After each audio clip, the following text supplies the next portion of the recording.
Et bonjour tout le monde, je suis de retour à Disneyland Paris et aujourd'hui je vais faire un petit récap, une petite présentation et on va parler des attractions un petit peu sous-côté et surtout oubliées. En gros, si jamais vous venez à Disneyland Paris et qu'il y a une forte affluence, et bien en gros je vais vous montrer toutes les petites attractions qu'on peut faire avec très peu d'attente, même quand il y a du monde. Allez, c'est parti. Am I looking like this? Tell me, am I looking like this? No, not at all. You can control. You think I'm showy, but I'm not at all. Am I looking like this? Alors je vais faire le tour des Landes, mais déjà à Frontierland. Il n'y a pas d'attraction un petit peu oubliée, on a que deux grands très connus, hein, Phantom Manor et Big Thunder Mountain, et puis le Frontierland Theater. Donc du coup je m'attaque directement à Adventureland et à l'entrée juste à côté du château, en face du Agrabah Café. Eh bien on va avoir le passage enchanté d'Aladin. Alors c'est pas une attraction, mais c'est une petite balade, un petit peu comme le Nautilus qu'on verra tout à l'heure, etc. Avec les petites scènes du dessin animé Aladin. Donc je vous montre tout ça, c'est parti pour la première attraction un petit peu oubliée de Disneyland.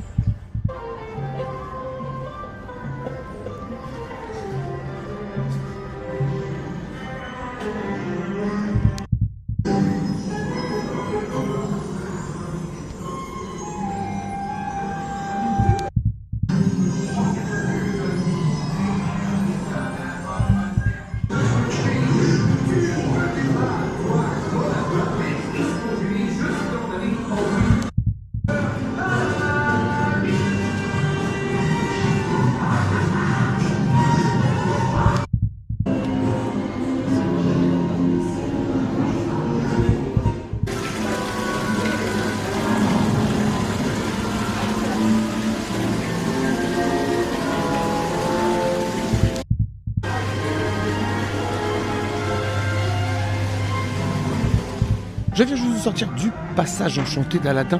Cette attraction elle est un petit peu oubliée parce qu'elle est à l'entrée juste ici là de Adventureland en face de Agrabah Café. Et du premier regard on pourrait pas croire que c'est une attraction. Mais en fait il faut la faire, c'est très sympa, ça rappelle vraiment l'histoire à 100%.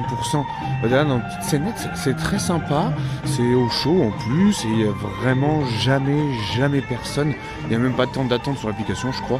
Donc c'est toujours sympa de faire, imaginons il y a trop d'attente, ou il fait pas beau, ou il pleut, et bien hop, vous faites un petit tour de passage enchanté d'Aladin, et ben c'est super sympa. Moi j'aime bien Aladin en plus, donc c'est un bon moment. Et là je continue dans Adventureland, je fais mon petit tour pour voir s'il y a pas des attractions cachées, et il y aura surtout la cabane des Robinson, qui est une deuxième attraction un petit peu oubliée, et pourtant tout le monde la voit, elle est au centre d'Adventureland.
Allez, je sors juste de la cabane des Robinson.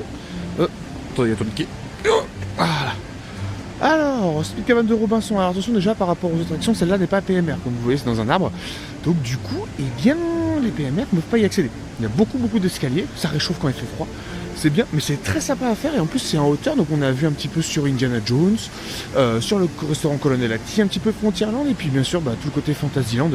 Donc ça offre une petite vue aussi, et puis c'est très sympa, c'est basé sur une histoire, c'est un film je crois sur les Robinson, ou un dessin animé, un film il me semble. Donc voilà, on retrace un petit peu la vie qu'ils ont menée après avoir fait naufrage, donc du coup on voit un petit peu la chambre, etc., comment ils ont fait pour survivre. Donc une histoire très sympa, et c'est surtout sympa à faire, et c'est même plus joli je dirais la nuit. Avec les lumières, c'est beaucoup plus sympa. Donc voilà, cabane des Robassons, au milieu de Adventureland, et en plus on est souvent à 5 minutes d'attente, et encore. Là je l'ai faite et il y avait un groupe de 4 devant moi et j'étais tout seul. Et derrière moi il n'y avait personne, donc vous voyez déjà, alors après c'est le matin, il est 10h, mais il n'y a jamais personne. Et là j'arrive à Fantasyland. Alors il y en a plusieurs. Alors il y en a qui sont un peu oubliés, qu'on ne connaît pas trop, qui sont cachés, mais il y en a surtout aussi que je vais vous montrer où il y a souvent personne, comme par exemple le labyrinthe d'Alice. Très joli à faire, surtout au printemps quand c'est bien fleuri.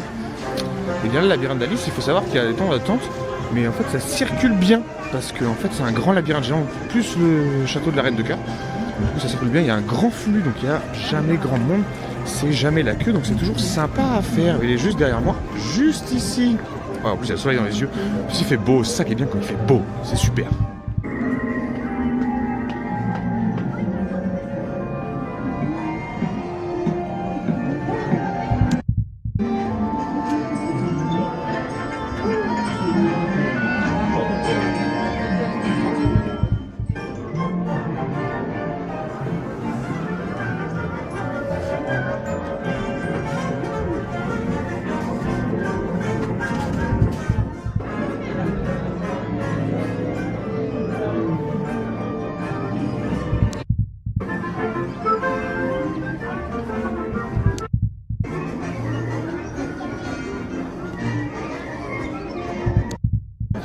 Du labyrinthe d'Alice, il est super sympa à faire. Après en hiver c'était moins joli, mais avec le printemps qui arrive là, tout est beau, c'est bien taillé. En plus il a été rénové il n'y a pas longtemps, donc du coup là il a des belles couleurs.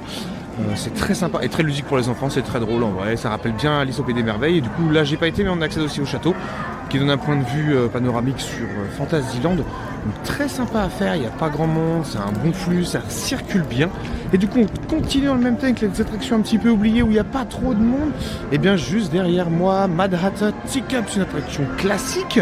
On va avoir la version réponse bientôt à Frozen, donc dans le studio. Et bien là on a la version Alice directement à Fantasyland. Et franchement il n'y a jamais personne, là il y a 2 minutes d'attente, c'est super.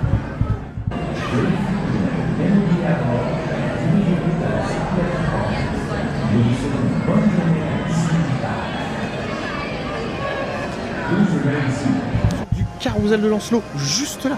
Alors lui pareil, il est à l'entrée de Fantasyland, juste derrière le château. Donc souvent on fait au contour, parce qu'à côté il y a Blanche-Neige, il y a Pinocchio. Mais souvent on contourne, mais on pense pas trop à le faire. Mais le carrousel, eh ben, il n'y a jamais beaucoup d'attente. Là par exemple, on est à 5 minutes. Il y a un bon flux, il y a beaucoup de chevaux, etc. Donc il y a un bon flux. Ah, toujours le soleil, c'est quelque chose, hein, le soleil. On n'a pas l'habitude ici, mais voilà, quand il est là, ça fait plaisir. Mais voilà, le carrousel, faut y penser, faut y penser.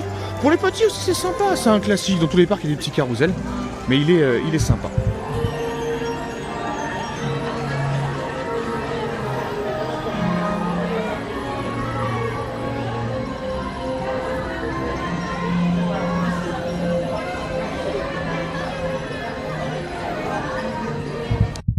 Et du coup j'ai fait mon petit tour à Fantasyland.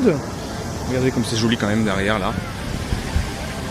On a des beaux coins quand même, ici on a des beaux coins. Donc je continue mon petit tour, là il reste Discoveryland à faire.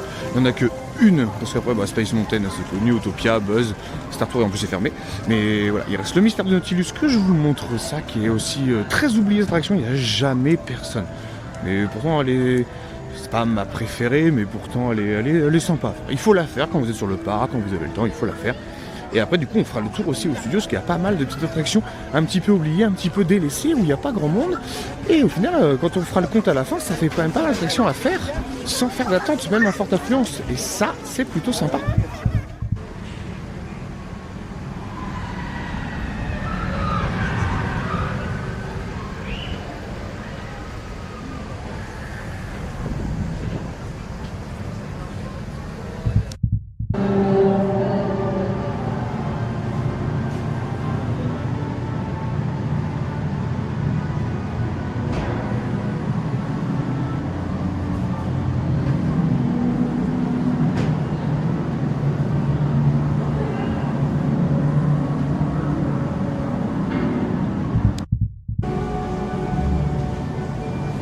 Capitaine Nemo, une large masse se dirige droit sur le Nautilus. Open the iris. Oui, capitaine. Ouverture de l'iris.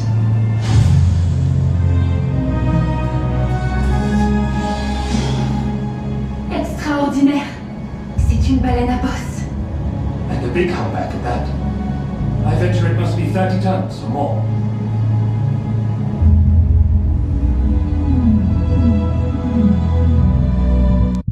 Je sors juste du Nautilus qui est derrière moi. Alors, très sympa comme attraction, pareil, basé sur une histoire Disney sur le Capitaine Nemo et le Nautilus, bien évidemment, comme son nom l'indique. Je suis pas fan de cette attraction, il n'y a pas grand chose par rapport aux autres. Il y a quelques petits décors, c'est sympa, on est comme si on était dans le Nautilus, hein, voilà, avec l'iris qui s'ouvre, etc. Très bien pour les petits, voilà, pour rester au chaud aussi, Mais voilà, c'est pas mon attraction favorite, vous en verrez d'autres dans la vidéo, d'autres aussi que j'ai fait ou que je même fais pas parce que voilà. Mais c'est pas mon attraction favorite, mais voilà, pareil, comme les autres, il faut venir, il faut le faire quand vous êtes là, quand vous avez l'occasion. Là, il n'y a même pas 5 minutes d'attente, à l'entrée c'était marqué 0 minutes. Donc vraiment, il n'y a personne sur celle-là. Elle est vraiment mise de côté, délaissée, oubliée. Donc quand vous avez l'occasion, eh bien faites-le. Voilà. Donc là j'en ai fini pour le parc principal. Donc on continue les attractions un petit peu oubliées et un petit peu délaissées, mais du côté du studio. Allez, je viens d'arriver dans le studio et du coup la prochaine attraction, il n'y a pas grand monde qui est un petit peu oublié. Et pourtant que tout le monde voit, et bien vous l'entendez la musique, je parle de Cars Rally 4 roues, qui est juste derrière là, avec Flash McQueen. Attraction très sous-cotée, parce qu'on l'a déjà fait et c'était vraiment super, même sous-côté. Il y a quand même pas mal de sensations, c'est rigolo, c'est fun à faire à plusieurs, en vrai c'est rigolo. Donc très bonne attraction, là on est entre 5 et 10 minutes grand maximum de cette attraction.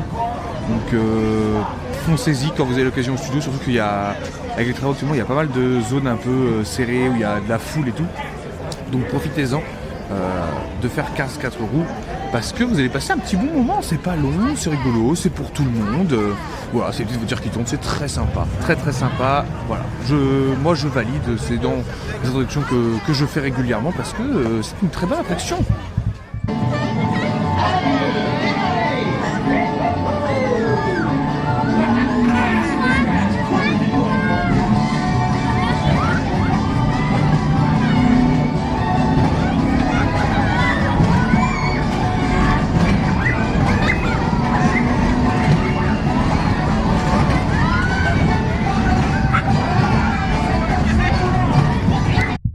Et deuxième attraction, comme vous le voyez, je suis devant Sleeking Dog. Alors Sleeking Dog, petite attraction, hein, vraiment pour les tout petits, pour les familles c'est super, mais voilà, pareil, hein, 5 minutes, on passe devant parce qu'il y a RC Racer, il y a les parachutes, on traverse Toy Story Playland, etc. Donc faites pas trop attention, mais cette attraction, il y a toujours très forte influence, on ne doit pas dépasser les 10 minutes, parce qu'il y a quand même pas mal de place. Et puis c'est rigolo pour les petits, ça reste dans le thème Toy Story, c'est très bien thématisé. Donc c'est super à faire en famille, il y a moyen de bien rigoler. Moi je suis pas fan, c'est un petit peu le manège de fête foraine, quoi. C'est très tranquille. Mais bon, ça fait un plus pour les tout petits, donc c'est super pour Sleeking Dog.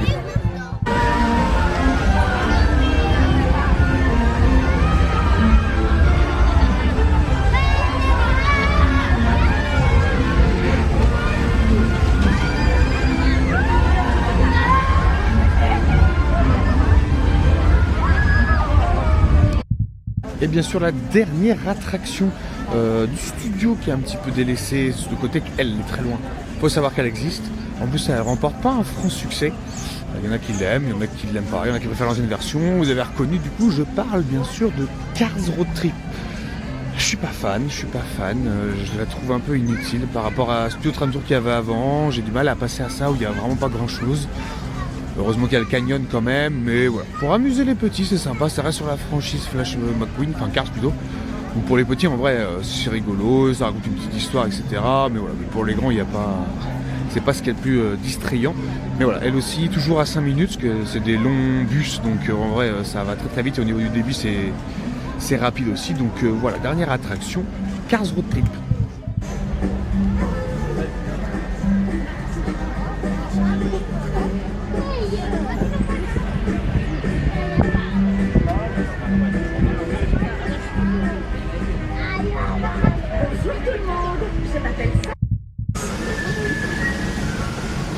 Wow.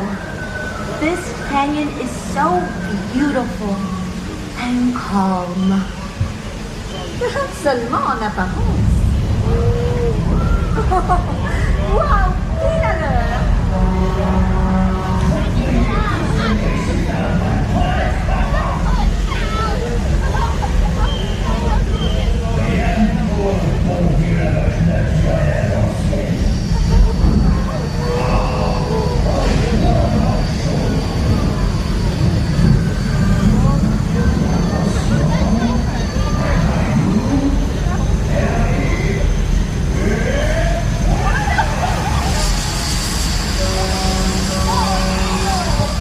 Et du coup, c'est devant Cars Road Trip que se termine notre vidéo des attractions un petit peu sous-cotées ou oubliées de Disneyland Paris. N'hésitez pas à me dire en commentaire, vous, ce que vous avez déjà testé, ce que vous connaissez pas. Je vous ai peut-être fait découvrir des nouvelles attractions que vous ne connaissiez pas sur le parc. Et puis celles que vous allez tester la prochaine fois. Et puis on se retrouve la prochaine fois pour un nouveau parc. I might look like this.